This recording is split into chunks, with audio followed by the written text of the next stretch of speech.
At approximately 9:03 a.m. this morning, Minneapolis police received a report of a shooting involving federal law enforcement in the area of East 26th Street and Nicollet Avenue on the south side of the city.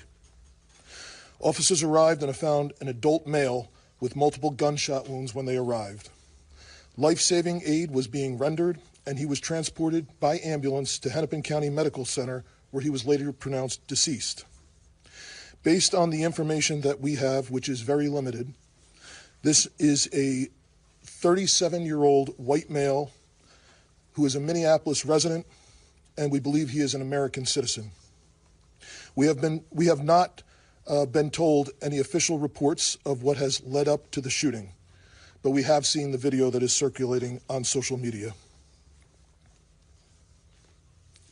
Our demand today is for those federal agencies that are operating in our city to do so with the same discipline, humanity, and integrity that effective law enforcement in this country demands.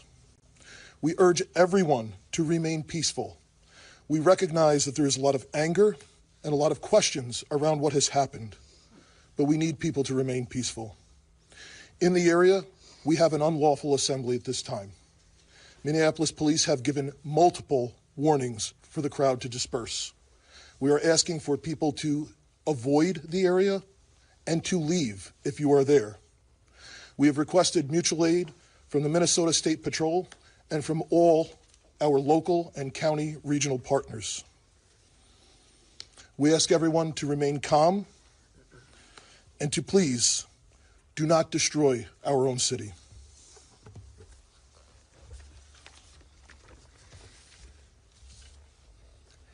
I just saw a video of more than 6 masked agents pummeling one of our constituents and shooting him to death. How many more residents, how many more Americans need to die or get badly hurt for this operation to end? How many more lives need to be lost before this administration realizes that a political and partisan narrative is not as important as American values? How many times must local and national leaders must plead with you, Donald Trump, to end this operation and recognize that this is not creating safety in our city? As you'll hear from Director Sayre in just a second, we have seen these kinds of operations in other places, in other countries, but not here in America. Not in a way where a great American city is being invaded by its own federal government.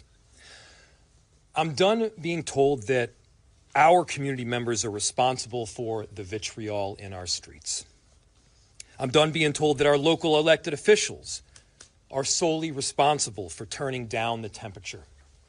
Just yesterday, we saw 15,000 people peacefully protesting in the streets, speaking out, standing up for their neighbors. Not a single broken window, not a single injury. Those peaceful protests embody the very principles that both Minneapolis and America was founded upon. Conversely, the mass militarized force and unidentified agents who are occupying our streets, that is what weakens our country. That is what erodes trust in both law enforcement and in democracy itself. So to everyone listening, stand with Minneapolis.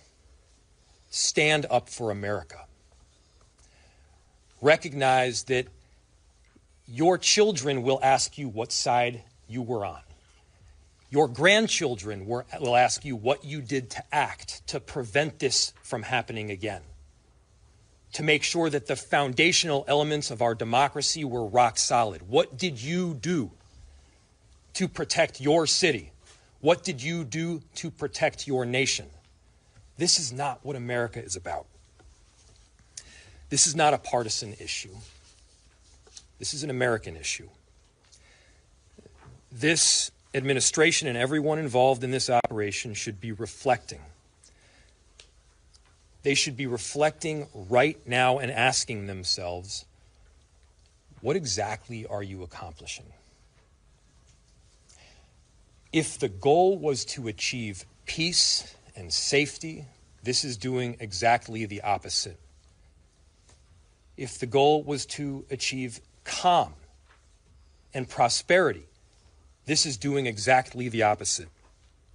Are you standing up for American families right now, or are we tearing them apart? The invasion of these heavily armed masked agents roaming around on our streets of Minneapolis, emboldened with a sense of impunity, it has to end. This is not how it has to be.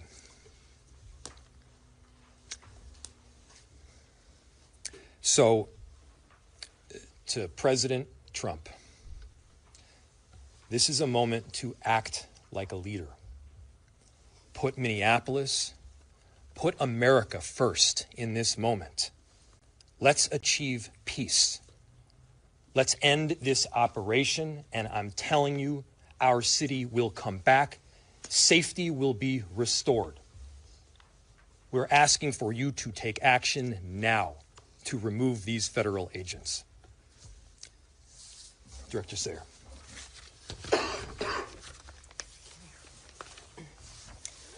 My name is Rachel Sayre, and I am the Director of the Emergency Management Department for the City of Minneapolis. I took this job to keep us safe because I live here, and this is my community. We are doing everything we can to mitigate the impacts of this terrible situation. The city's Emergency Operations Center continues to be activated, as it has throughout the surge in federal agents over the last few weeks. We are tracking impacts and coordinating the city's response to this situation, which is having profound repercussions in our community. I can't underscore enough how much Operation Metro Surge is impacting our city.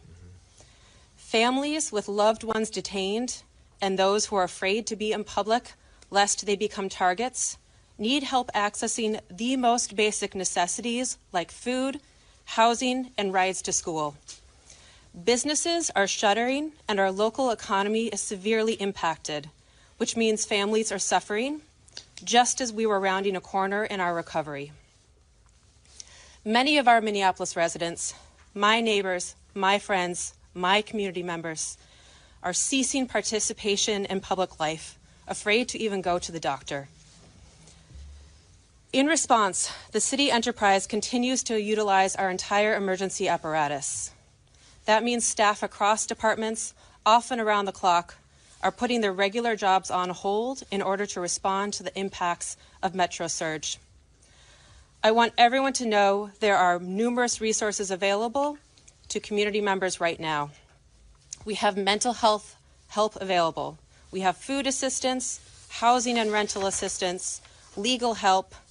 We are sharing information about what to do if you are exposed to tear gas, pepper spray, or other chemical agents, and the state AGs and ACLU are collecting reports of rights violations.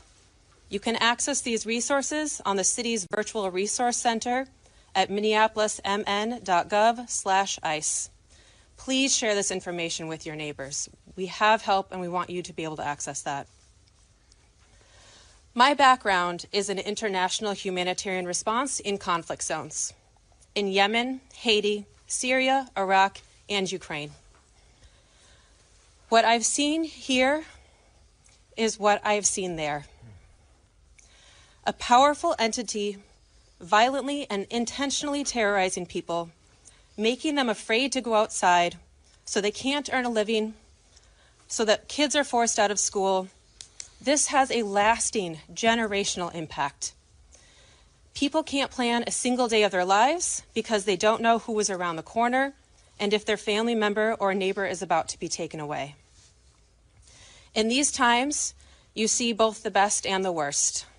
The worst is the terror and the feeling of helplessness. The best will continue to be our community's response. The way we are showing up for each other, that is in the absolute worst of times. We're showing up for each other in the absolute worst of times. I'll turn it back to the mayor. Thank you.